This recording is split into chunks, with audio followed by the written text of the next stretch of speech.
வணக்கம். அன்பார்ந்த சுபிக்ஷா டிவி நேயர்களுக்கு உங்கள் ஜோதிடர் ஜெயமஸ் சந்திரமௌலியின் ஜோதிட பதிவு.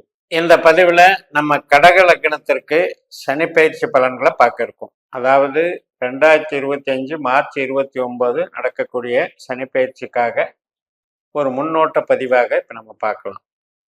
நம்ம லக்னத்துல சனியினுடைய நட்சத்திரமான பூசம் இருக்கு.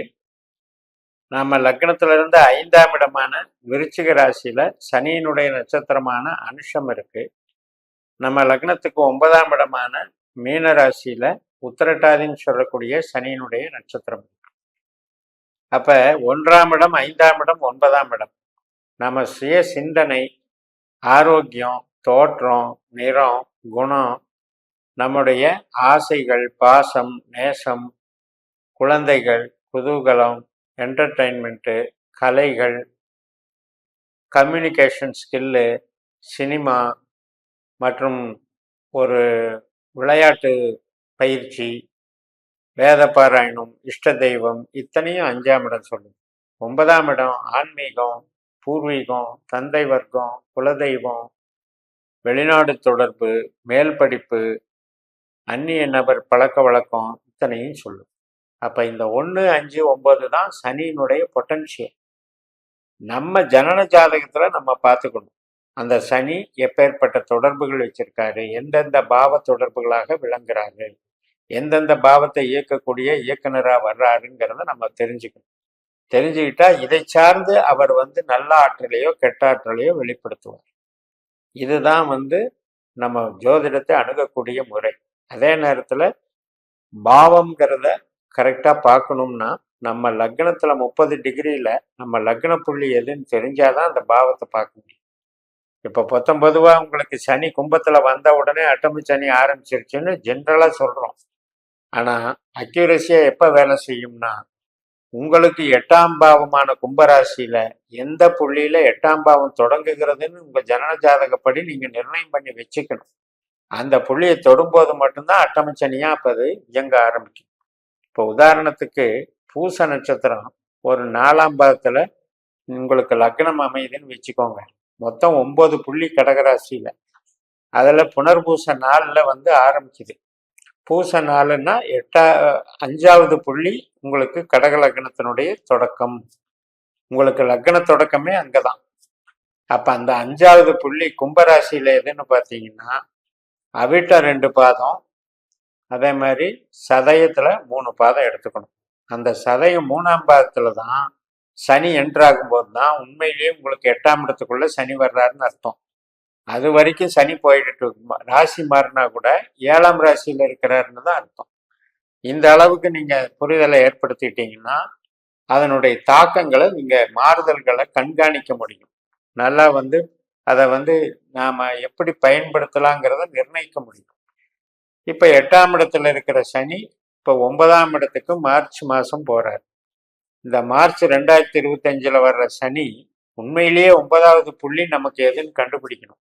நீங்க புனர்பூச 4ல லக்னம் அமைஞ்சிருந்தா மட்டும்தான் எடுத்த உடனே அது புரட்டாதி 4ஆம் பாவத்துக்குள்ள அவர் டச் பண்ணும்போது 9ல 8ல இருந்து சனி விடுபட்டு 9க்கு போயிட்டாருன்னு எடுத்துக்க முடியும். அல்லது பூசத்துல எத்தனை புள்ளி தள்ளி இருந்தாலும் அத்தனை புள்ளி வரைக்கும் மீன ராசியில தள்ளி போனா தான் 8ல இருந்து விடுபட்டாருன்னு நீங்க கணக்கு எடுத்துக்கணும். அது இல்லாம நாம ராசி மாறினதை வச்சு கணக்கு எடுக்கக்கூடாது. இதுதான் தனி மனித ஜாதகத்துக்கு இருக்கிற பிரச்சனை. இப்ப உலகியல் ஜாதகம்னா நீங்க நம்ம கரெக்டா எடுத்துக்கிறோம். உலகியல் ஜாதகத்துக்கு லக்னம் எது? மேஷம் தான் லக்னம். இப்ப 11ல இருக்கிற சனி 12க்கு போறாரு. காலபுருஷ தத்துவத்துக்கு 4, 8, 12 அழிவு ஸ்தானம், ஆகாத ஸ்தானம். அதனால இயற்கை சீற்றங்கள், நீரினால வரக்கூடிய பிரச்சனைகள், மழையினால வரக்கூடிய பிரச்சனைகள், அதே போல அசம்பாவிதங்கள். 12ஆம் இடங்கிறது எதை குறிக்குது?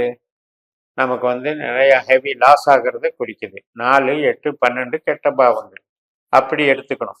இப்ப நம்ம லக்னத்துக்கு அவர் என்ன செய்வார்னா, நம்ம சிந்தனைக்கும், நம்முடைய கலைகளுக்கும், நம்முடைய ஆன்மீக உணர்வுக்கும், நம்முடைய ஒரு பாக்கியத்துக்கும் நன்மை செய்வார். பூர்வ புண்ணியம் பாக்கியம் அப்படிங்கிறதுக்கும் நன்மை செய்யக்கூடிய கிரகமா இருக்கிறதுனால உங்களுக்கு உத்திரட்டாதி 1ஆம் பாகத்துல சனி வரக்கூடிய காலகட்டம். இப்ப மார்ச்ல பூரட்டாதியில போறாரு அப்படின்னா அவர் ஒரு 6 மாசம் கழிச்சு தான் உத்திரட்டாதிக்கு வருவார். அந்த காலகட்டத்தில் உங்களுக்கு மறுபடியும் வந்து நல்ல பாக்கியத்தினுடைய அம்சத்தை வேலை செய்வார். அதாவது சனி ஆயுள்காரகன் என்று சொல்லுகிறோம். நம்ம லக்னத்துக்கு 8ஆம் அதிபதி என்று சொல்லுகிறோம். இப்ப நம்ம ஜனன ஜாதகப்படி அந்த புள்ளி 8ஆம் இடத்தினுடைய புள்ளிங்கிறதுல நட்சத்திரம் வரும், உபநட்சத்திரமும் வரும். அந்த உபநட்சத்திரத்தை நம்ம பாஸ்கர அஸ்ட்ராலஜி சிஸ்டத்துல நீங்க உங்களுடைய பர்த் டைமு, பர்த் பிளேஸ் எல்லாம் வச்சு கணிச்சு எடுத்துக்கிட்டீங்கன்னா தான் அந்த 8ஆம் பாவ புள்ளியில உபநட்சத்திரம் தான் உங்களுடைய ஆயுளை வந்து உங்களை ஆயுளுடைய தன்மையை வந்து குறிக்குதுங்கிறத புரிஞ்சுக்கணும். இது வந்து சனி வந்து பொதுவாக ஆயுள் காரகன். ஆனா நமக்கு ஒரு கிரகம் ஆயுள் ஸ்தானத்தை டெவலப் பண்றதுக்குன்னு இருக்கும். அந்த கிரகத்தை கண்டுபிடிச்சி அந்த கிரகத்தினுடைய பலம் என்னவோ அதுதான் நமக்கு ஆயுளை கொடுக்கும். அந்த கிரகத்தினுடைய திசா புத்தி அந்தரங்கள் தான் நமக்கு கஷ்ட நஷ்டத்தை கொடுக்கும். அது சனியாகவே வந்தால் நம்மளுடைய அந்த இது வந்து ஆக்டிவேஷன் அதிகமாகும். அதே நேரத்தில் சனி திசையே நடக்கணும்.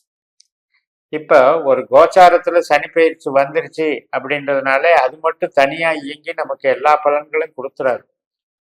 நமக்கு நம்மளுடைய ஜனன ஜாதகப்படி நம்ம பிறந்த நேரத்திலிருந்து கணிச்சு இப்போ நடந்துகிட்டு இருக்கிற திசாபுத்தி அந்தர சூட்சுமத்தில் சனி வந்தால் மட்டுமே, சனி இருந்தால் மட்டுமே நம்ம சனியை பார்க்கணும்.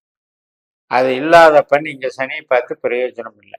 சனி இத்தனாம் இடத்துக்கு வந்துருச்சு, அந்த இடத்துல வந்து நம்மளுக்கு பாதிப்பை கொடுக்கும் அப்படின்னு எடுக்க வேண்டிய அவசியம் இல்லை. இப்போ 8ஆம் இடத்துல சனி இருந்தாலும் இந்த 2.5 வருஷ காலத்தில் அதனுடைய 3 நட்சத்திரத்துல போகுது. அப்ப நம்ம லக்ன புள்ளிக்கும் இந்த 8ஆம் பாவ புள்ளி எங்க தொடுதோ அப்பதான் அந்த 8ஆம் பாவத்தினுடைய பிரஷரை அது கொடுக்கும். அதுவும் தன்னுடைய திசாபுத்தி அந்தர சூட்சும காலங்கள்ல மட்டும்தான் நம்ம அதனுடைய எஃபெக்டை கொடுக்கும். அதனால இந்த 8ஆம் இடத்துல இருந்து ரிலீஸ் ஆகுதுன்னு நம்ம வந்து பெருசா ஒரு அட்வான்டேஜ் எடுத்துக்க வேண்டியதில்லை. அதே நேரத்துல நமக்கு சனி வந்து 9ஆம் இடமான பாக்கியஸ்தானத்தை கெடுக்க போகுதுன்னு நம்ம எடுத்துக்க வேண்டியதில்லை. எதை எப்படி இருந்தாலும் 12 பாவ உபநட்சத்திரங்கள் என்னன்னு தெரிஞ்சு அதுக்கு தகுந்த மாதிரி கோச்சாரத்தையும் திசாபத்தையும் நீங்க ஃபாலோ பண்ணிக்கோங்க. உங்களுக்கு நல்லது கெட்டது நடக்கிறது ஈஸியாக தீர்மானம் பண்ணிக்கலாம். இப்போ உங்களுக்கு சனியே வந்து 2, 6, 10 தொடர்பில் இருக்கலாம். உங்கள் ஜனன ஜாதகத்தில் திசையும் நடத்தலாம். அப்படி நடக்கிறவங்களுக்கு வந்து தொழில் பலத்தை எச்சா கொடுத்துக்கிட்டே இருப்பார். சனி தான் கொடுத்துட்டு இருப்பார். அப்படிப்பட்டவர் கோச்சாரத்தில் ஒரு இடம் ஸ்தானம் மாறி 8ல் வந்ததுனால மட்டும் நம்மளை கெடுத்துட மாட்டார். 8ஆம் இடம் என்பது என்ன அப்படின்னா சில தடைகளையும் தோல்விகளையும் கொடுக்கக்கூடிய ஸ்தானம் தான். அதில் வந்து அந்த 8ஆம் இடத்துல இருந்து நமக்கு அவர் என்னவா வேலை செய்கிறாரு, நமக்கு அவர் யாரு, நமக்கு அவர் தொழில் கிரக அதிபதியா, தொழில் ஸ்தானத்துக்கு உண்டானவரா, அல்லது 8, 12 என்ற கெட்ட ஸ்தானத்துக்கு உண்டானவரான்னு தெரியாம நம்ம அதை எடுக்க முடியாது. அப்போ உங்க ஜனனஜாதத்தை கால்குலேட் பண்ணி 8, 12க்கு அதிகாரியாக இருந்தால் மட்டும் அவர் நமக்கு தீமை செய்வார். அது எப்ப அந்த திசாபுத்தி அந்தர சூட்சும காலகங்களை மட்டும்தான் செய்வார். இப்ப நம்முடைய லக்னத்துக்கு 4ஆம் இடமான துலாம் கெட்ட ஸ்தானம், 8ஆம் இடமான கும்பம் கெட்ட ஸ்தானம், 12ஆம் இடமான மிதுனம் கெட்ட ஸ்தானம். இந்த 4, 8, 12ல கிரகங்கள் தான் நம்மளுக்கு பாதிப்பை தரும். அதனால 4ஆம் இடத்துல சனி வரும்போதும் 8ஆம் இடத்துல இப்ப சனி வந்து உங்களுக்கு விலக போகுது. 12ஆம் இடத்துல சனி வரும் பொழுது தான் உங்களுக்கு அந்த ப்ரெஷரை கொடுக்கும். அதுவும் நம்ம ஜனன ஜாதகப்படி புள்ளி எதுவோ 8ஆம் பாவ புள்ளி எந்த நட்சத்திரத்துல எந்த டிகிரியில் ஆரம்பிக்குதோ அந்த டிகிரியை தொடும்போது மட்டும்தான் அந்த காலகட்டத்துல மட்டும் ஒரு அவஸ்தையை கொடுப்பாரோ ஒழிய எல்லா நேரத்திலையும் சனியால் நமக்கு பாதிப்பு வருவதில்லை. இந்த முன்னோட்டத்தை கருத்தில் கொண்டு நீங்கள் வந்து ஜோதிடத்தை அணுகுங்கள் என்று கூறி நிறைவு செய்கிறேன். இந்த சேனலை சப்ஸ்கிரைப் பண்ணி ஷேர் பண்ணுங்க. உங்கள் தனிப்பட்ட ஜாதக பலாபலன்களை என்னுடைய வாட்ஸ்அப் நம்பரில் தொடர்பு கொண்டு பலன் பெறுங்கள். உங்களிடமிருந்து விடைபெறுகிறேன். உங்கள் JMS. நன்றி, வணக்கம்.